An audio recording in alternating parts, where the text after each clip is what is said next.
Hacia las 4:30, los satélites detectaron una tormenta que se acercaba al campamento de la misión Ares 3 en Marte.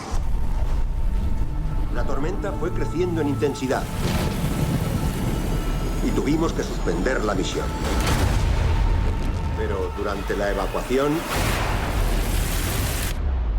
el astronauta Mark Watney falleció.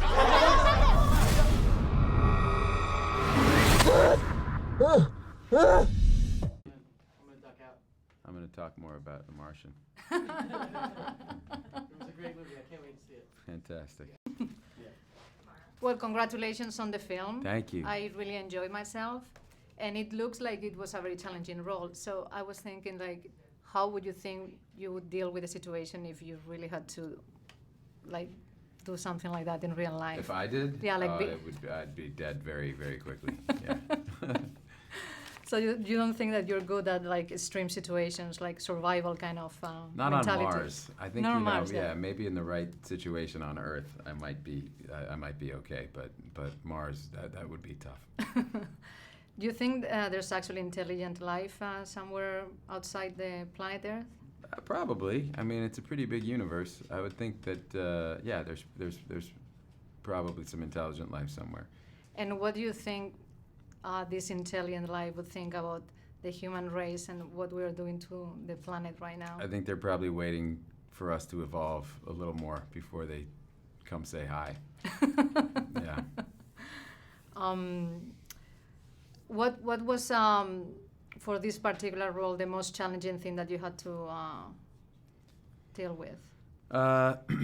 Ridley makes it pretty easy.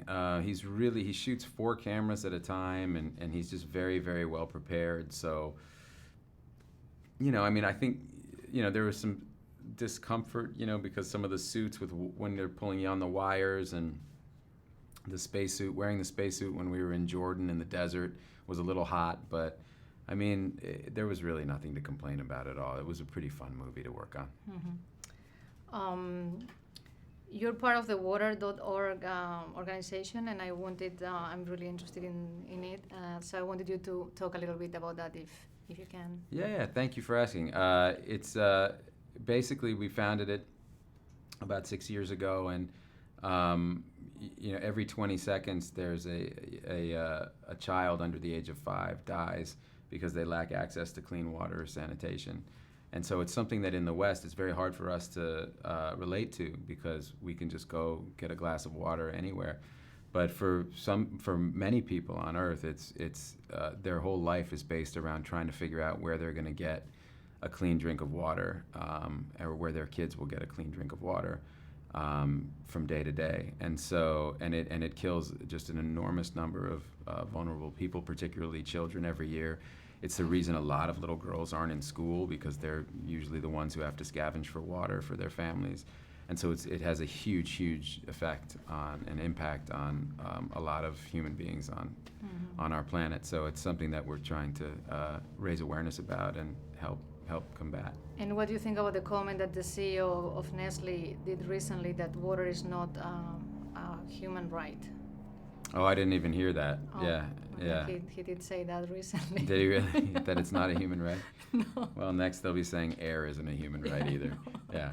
Do you think corporations are the ones to blame for all this mess that we are making to the planet and the sources, and like getting the good stuff from the third world countries? And I mean, I think that those, if you look at their corporations are doing what they're tasked to do, and as long as their only goal is to maximize quarterly profits, you're going to see this kind of sociopathic behavior from them, and that's and if it's a necessary thing for us all, for humanity, or for growing the economy, or whatever it is, then at least recognize that you're dealing with a major giant sociopath, and you have to basically keep it on a chain and keep it regulated enough, or because left to its own devices, it will not stop. Its job is to, its mission statement is essentially to behave like a sociopath. And so